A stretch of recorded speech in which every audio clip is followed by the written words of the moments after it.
Between 20th and 22nd May 2020, two human rights defenders from Friends of Zoka, an environmental rights group based in Adjumani and with operations in Moyo districts, were threatened by the RDC Moyo, Mr. Bob William Labeja. The human rights defenders have been engaged in an investigation of illegal logging taking place in the sub-region, specifically in Metu sub-county in Moyo district. The threats to the lives of human rights defenders, namely Amanzur William and John Unzima, have persisted to date by those state actors. On 4th September 2020, 8 land rights human rights defenders were arrested and detained in Kiriandongo on the instructions of the area district police commander known as Bakaleke Joseph. The 8 human rights defenders, namely Mwaula Fred, Ndahimana Ramu, Kusima Samuel, Martin Munyansia, Martin Haweka, Wafula Amos, Muloni Wanjala, and Wantalemwa were arrested and detained without charge.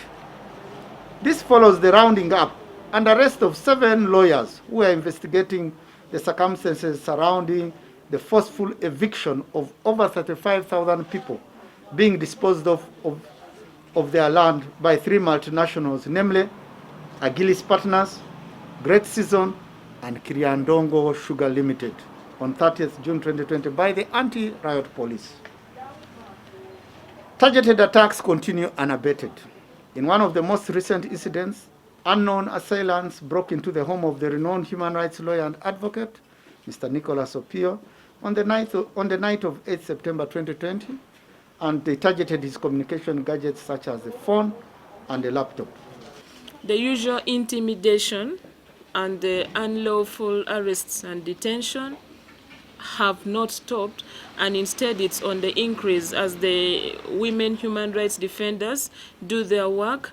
And I think the freedom of speech, we can no longer speak freely on certain issues that we feel are wrong.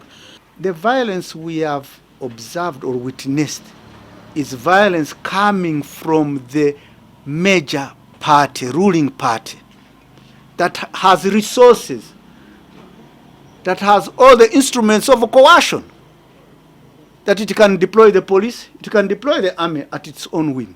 Now, if they cannot control issues of violence, what will happen when the contestants are from the opposite side versus the ruling party?